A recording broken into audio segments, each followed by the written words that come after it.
Hello दोस्तों, मैं हूं अमरदीप सिंह। आप सभी का स्वागत करता हूं अपने यूट्यूब चैनल सीजीपीएससी नॉलेज में। दोस्तों, हमने पिछले वीडियो में सामाजिक स्तरीकरण क्या होता है ये पार्ट वाला देख लिया था।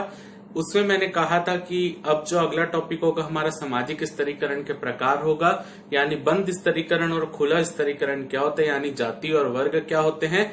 इससे पेपर में क्वेश्चन आता ही है, चाहे आप 2 नंबर में देखें, 2 या 4 में आएगा ही। जाति वर्ग में अंतर क्या होता है, या अगर हुआ तो 8 से 20 नंबर तक का क्वेश्चन इससे बन सकता है। और सामाजिक स्तरीकरण को पूरा टॉपिक लेके 40 नंबर में भी क्वेश्चन आ सकता है।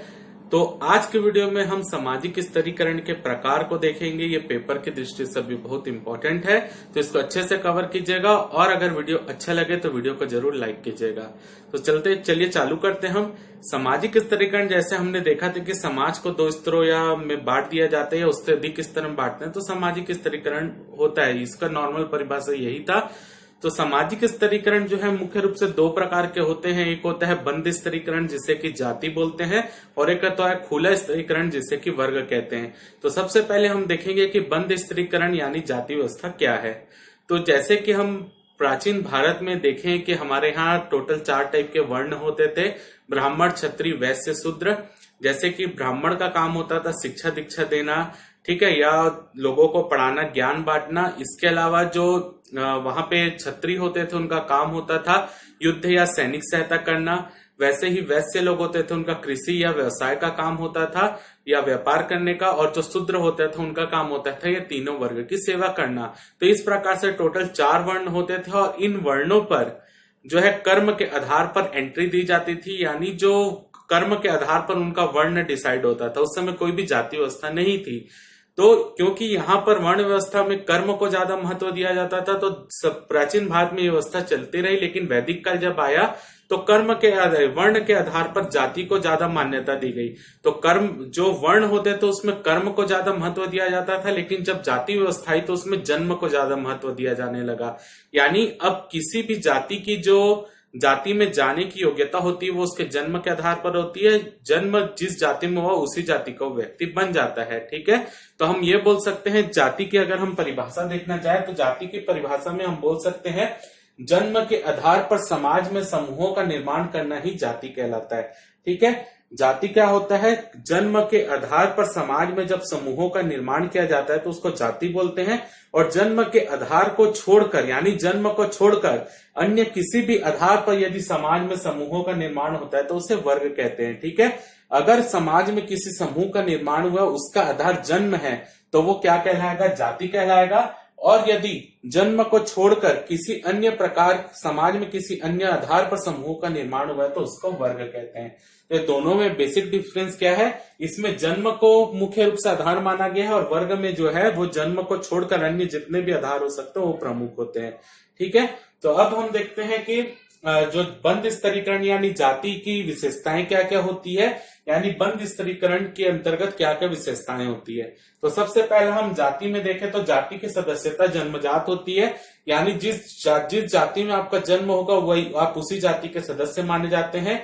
इसको चेंज नहीं किया जा सकता, तो जन्म के आधार पर ही इसकी सदस्यता होती है। पहला पॉइंट ये हो गया। दूसरा देखते हैं, जाति में उच्चता व निम्नता का क्रम पाया जाता है।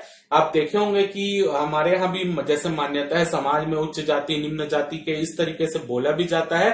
तो इस प्रकार से उनमें उच्च और निम्नता का भाव प्रकट होता है। तो यही जो है स्तरीकरण उनमें आगे उच्चता और निम्नता का।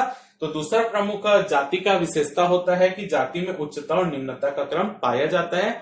तीसरा, प्रत्येक जाति के सदस्य अपनी ही जाति में विवाह करते हैं, यानी इनमें जो है जिस जाति का व्यक्ति मतलब लड़का होगा उसी जाति की लड़की भी होगी, यानी उनका विवाह जो है एक ही जाति में होता है। अगला, प्रत्येक जाति का एक वंशानुगत व्यवसाय होता है। प्रत्येक जाति एक निश्चित प्रकार का काम करती है, वही काम वो निश्चित रूप से करते जाती है, ठीक है। यानी उनका एक विशेष प्रकार का काम होता है जिसको वो जाति करती है। अगला, जाति के सदस्यों में खान पान संबंधित नियम होते हैं, यानी हर जाति कुछ ना कुछ अपने खान पान में रोक टोक करता है या बताता है कि आपको ये खाना है, इस काम को नहीं करना है, या इस खाने को नहीं खाना है। तो कुछ ना कुछ नियम बनाए होते हैं। किसी में वेज आपको नॉनवेज नहीं खाना रहता कई जाति में। तो ये सब चीज मान्यता जातियों में होती है। अगला होता है प्रत्येक जाति की एक जाति पंचायत होती है, यानी अगर आपका जाति से संबंधित कोई मामला होता है तो उस मामले को निपटाने के लिए प्रत्येक जाति की एक जाति पंचायत होती है, जो कि जातियों में किस तरीके से व्यवहार किया जाएगा या उसके नियम बनाने का काम भी जाति पंचायत का होता है। और अगर कोई व्यक्ति जातियों के जो नियम बनाए जाते हैं उसका उल्लंघन करता है तो जाति पंचायत उसमें जो है निर्णय लेती है कि आपको किस तरीके से, अगर आप नियम तोड़े तो उसका भुगतान किस तरीके से करोगे, तो वो सब जाति पंचायत डिसाइड करती है। तो ये हो गया बंद स्तरीकरण, यानी इसमें जो है पूरी सदस्यता जन्म के आधार पर हो रही है और कोई भी जाति का व्यक्ति, अगर किसी व्यक्ति का जन्म जिस जाति में, वो उस जाति को छोड़ के अन्य किसी जाति में नहीं जा सकता या उसके ऊपर या उससे नीचे जाति में भी नहीं जा सकता। तो इस प्रकार क्योंकि ये जाति में कोई भी व्यक्ति एक जाति से निकल के दूसरे में नहीं जा सकता, इसलिए इसको बोला जाता है बंद स्तरीकरण, यानी वो बन जाता है। ठीक है, तो कभी भी अगर अच्छा कर्म कर ले या अच्छा कुछ काम करे तब भी उसकी जाति में कोई परिवर्तन नहीं हो सकता। तो ये हो गया बंद स्तरीकरण। अगला हम देखते हैं यहाँ पर खुला स्तरीकरण, यानी वर्ग क्या होता है। तो खुला स्तरीकरण जन्म के अतिरिक्त किसी भी आधार पर समाज में समूहों का निर्माण वर्ग कहलाता है। यानी अगर हम जन्म के आधार को छोड़ दें, उसके अलावा जितने भी आधार पर समाज में जो भी समूह का निर्माण होता है उसे वर्ग कहा जाएगा। जैसे कि मुख्य रूप से वर्ग किनका होता है इसको हम आगे समझेंगे। जैसे कि अगला पॉइंट लिखा है विशेषता में, एक वर्ग के लोगों की सामाजिक परिस्थिति समान होती है। यानी इसमें कहने का मतलब ये है कि इसमें वर्ग का निर्माण कैसे होगा। मान लीजिए पूरे एक वर्ग ऐसा बनाया जाएगा जिसमें सभी लोग जो होंगे वो आईएएस होंगे। ठीक है, मतलब ये वर्गों का निर्माण कैसे हो रहा है, एक वर्ग ऐसे बनेगा जिसमें जितने भी सदस्य होंगे सभी आईएएस होंगे। एक वर्ग ऐसे होगा जिसमें जो भी लोग होंगे इंजीनियर ही होंगे। ठीक है, तो यहाँ एक वर्ग के लोगों की सामाजिक परिस्थिति समान होती है, यानी सभी की परिस्थिति जो है वर्ग में समान होती है। तो वर्ग आईएएस वर्ग होता है, इसके अलावा इंजीनियर का वर्ग हो सकता है, डॉक्टर का हो सकता है, प्यून का हो सकता है, तो किसी का भी वर्ग हो सकता है। ठीक है, तो जन्म के आधार को छोड़कर अन्य आधार पर जो भी समूह बनाया जाता है उसे वर्ग कहते हैं। और वर्ग, एक वर्ग में सभी लोगों की सामाजिक परिस्थिति समान होती है। यानी अगर वर्ग बनाया जा रहा है तो उसमें ऐसे का वर्ग बनेगा जिसमें सभी एक ही परिस्थिति वाले, अगर सभी आईएएस है तो उनकी सामाजिक परिस्थिति यानी समाज में जो स्थिति है वो समान है। ठीक है, अगला देखते हैं, एक वर्ग दूसरे वर्ग के प्रति उच्चता व हीनता की भावना रखता है। मान लीजिए ये आईएएस का वर्ग है और यहां मान लीजिए ये प्यून का वर्ग है, तो ये प्यून का जो वर्ग होगा और जो आईएएस का वर्ग होगा या आप कोई भी वर्ग मान लीजिए, तो ये वर्ग जो होगा इसके प्रति हीनता की भावना रखेगा क्योंकि ये उनसे नीचे का वर्ग है।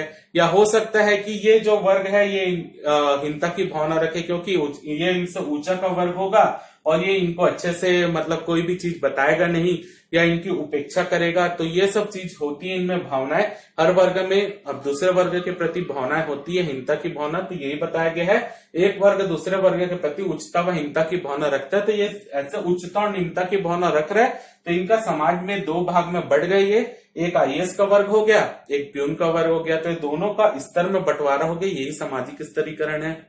अगला, प्रत्येक वर्ग में वर्ग चेतना पाई जाती है। यानी इसका मतलब यह है कि मान लीजिए एक वर्ग में सभी आईएएस हैं तो सभी आईएएस को अपने अपने अधिकारों के बारे में पता होगा कि उनके अधिकार क्या हैं। ठीक है, सभी आईएएस को तो एक ही प्रकार के अधिकार प्राप्त होंगे क्योंकि वो सभी आईएएस और एक ही प्रकार का काम कर रहे हैं, तो वो अपने अधिकारों के प्रति सजग रहेंगे, उनको अपने अधिकारों के बारे में पता होगा। तो अपने अधिकारों के बारे में पता होगा तो वो आपस में डिस्कस भी करेंगे, तो एक प्रकार की चेतना या एक दूसरे के बारे में जानेंगे। अगर कोई एक वर्ग में ठीक काम नहीं कर रहे तो अपने दूसरे सहपाठी से पूछ के उसके बारे में जान सकता है, तो अधिकारों के बारे में अच्छे से जान सकते हैं। तो आपस में बात करेंगे तो वर्ग चेतना की भावना तो आएगी ही। अगला, वर्ग व्यवस्था मुक्त व्यवस्था होती है। यानी इसका मतलब यह है कि एक वर्ग मान लेते हैं आईएएस का है और एक वर्ग मान लेते हैं प्यून का है। ठीक है, तो ये हो सकता है कि जो प्यून यहाँ पर बना है वो पढ़ाई कर रहा हो अभी। ठीक है, तो प्यून का काम कर रहा था, धीरे धीरे वो पढ़ाई किया और वो आईएएस का एग्जाम क्लियर कर लिया, तो वो प्यून वर्ग से यहां निकल के वो आईएएस वर्ग में आ जाएगा। ठीक है, यानी प्यून वर्ग से निकलकर जो है वो आईएएस वर्ग में यहां पर आ जा रहा है। तो उससे क्या हुआ, खुली मुक्त व्यवस्था कैसे है? क्योंकि यहाँ से यहाँ ट्रांसफर हो सकता है, इसके स्थानांतरण हो सकता है। यानी अगर वो अपनी योग्यता को अच्छे से निखारे, उसके अपनी जो उसकी योग्यता उसके अनुसार वो काम करे, तो इस वर्ग से इस वर्ग में आ सकता है। लेकिन जाति बंद था क्योंकि वो एक जाति से दूसरे जाति नहीं जा रहा था, लेकिन वर्ग में एक वर्ग से निकलकर दूसरे वर्ग में आया जा सकता है। इसलिए वर्ग जो होती है वो खुली व्यवस्था होती है। अगला या खुली व्यवस्था या मुक्त व्यवस्था। अगला देखते हैं, जन्म का महत्व नहीं होता। तो वर्ग में कोई भी जन्म का महत्व नहीं होता। आप कोई भी जन्म जाति कहीं भी आप पैदा हुए हो, ठीक है, अगर आप वहां पर पढ़ रहे हो, ठीक है, और आप पढ़ते पढ़ते वहां पर कोई भी जाति का आप IAS का एग्जाम निकाल लिए, तो आप सीधा वही वर्ग में आ जाओगे। ठीक है, तो जन्म का कोई महत्व नहीं। आप जन्म आपका कोई भी कुल में हुआ, उससे भी कोई मतलब नहीं है। अगर आप में योग्यता है, आप अपनी योग्यता का सही इस्तेमाल कर रहे हैं, तो आप कोई भी वर्ग में जा सकते हैं। ठीक है, अगला, वर्ग की सदस्यता पूर्णता अर्जित होती है। यानी आपको जो भी इस वर्ग के इस कैटेगरी में आना है, तो आपको अपनी मेहनत करके आना पड़ेगा। ऐसा नहीं कि आपको सीधा यहां से यहां पर ट्रांसफर कर दिया जाए। तो वर्ग की योग्यता जो होती है आपको खुद हासिल करना होता है। आपको जन्म के आधार या किसी के आधार पर नहीं मिलती। आपको यहाँ पर अगर इस वर्ग की सदस्यता लेनी है, तो आपको उतनी मेहनत करनी पड़ेगी। आप में उतनी योग्यता होगी तो आप इस वर्ग में खुद आ जाएंगे। अगला, वर्ग कम स्थिर होता है। वर्ग कम स्थिर होता है, इसका कहने का मतलब है क्योंकि अगर आप मेहनत करेंगे तो आप यहां से इस वर्ग में आ जाएंगे। आप इससे ज्यादा मेहनत करेंगे तो इससे ऊंची पोस्ट में चले जाएंगे, उससे ज्यादा करेंगे उससे ऊंची पोस्ट में चले जाएंगे। तो आपका यहाँ पर धीरे धीरे ट्रांसफर होता रहेगा। अगर आप मेहनत करते रहे तो आप ऊंचे पद में जा सकते हैं। ठीक है, तो यहाँ पर स्थिर का कहने का मतलब ये है, ये कम स्थिर है, यानी आप इसमें ट्रांसफर कर सकते हैं। लेकिन जाति, क्योंकि जाति जो होती है वो पूर्ण रूप से स्थिर होती है, क्योंकि आप एक जाति से दूसरे जाति में ट्रांसफर नहीं कर सकते। ठीक है, अगला, जीवन जीने का तरीका लगभग समान होता है। अगर यहाँ पर सभी IAS है तो सभी का जीवन जीने का तरीका एक ही होता है लगभग। ठीक है, तो ये हो गया आपके खुला स्तरीकरण यानी वर्ग की विशेषताएं, और ये हो गया बंद स्तरीकरण यानी जाति की विशेषता। तो एक क्वेश्चन ये बन सकता है कि जाति और वर्ग में अंतर क्या होता है। तो इसमें आप पहले ही बता सकते हैं, जाति की सदस्यता जो होती है वो जन्म के आधार पर होती है, जबकि वर्ग की जो सदस्यता होती है वो जन्म के आधार पर नहीं होती, बल्कि योग्यता के आधार पर होती है। ठीक है, दूसरा आप बोल सकते हैं कि जाति जो होती है, पूर्ण रूप से जाति जो होती है अधिक स्थिर होती है, जबकि जो वर्ग होता है वो कम स्थिर होता है। तीसरा आप बता सकते हैं कि जाति में जो है खान पान ये सब की रोक टोक होती है, एक नियम बनाए जाते हैं, जबकि वर्ग में ऐसे खान पान पर कोई रोक टोक नहीं होती। जाति में आप बोल सकते हैं जाति की सदस्यता जो है वो अर्जित नहीं की जाती है, पहले वैसे मैंने बता दिया है। इसके अलावा जो होती है आप इसमें बता सकते हैं एक जाति के लोग एक ही जाति में विवाह करते हैं, लेकिन वर्ग में इस तरीके की कोई बाध्यता नहीं होती। तो ये भी बोल सकते हैं जाति जो होता है बंद स्तरीकरण का उदाहरण है, जबकि वर्ग जो है खुले स्तरीकरण का उदाहरण है। ठीक है, तो इस प्रकार से आप जितना भी यहाँ पर देखे हुए हैं उसके आधार पर आप जाति और वर्ग में अंतर बता सकते हैं। आपका 2 नंबर का क्वेश्चन आ भी चुका है, जाति और वर्ग में अंतर, तो इसको आप आसानी से बता सकते हैं कि जाति और वर्ग में अंतर क्या है। जितने पॉइंट मैंने लिखा आप कोई भी 4-5 पॉइंट देख के अपने हिसाब से आप समझ के उसको लिख सकते हैं। तो जितना भी पार्ट था उसको हमने यहाँ पर कवर कर लिया, आप इसका स्क्रीनशॉट ले लीजिए।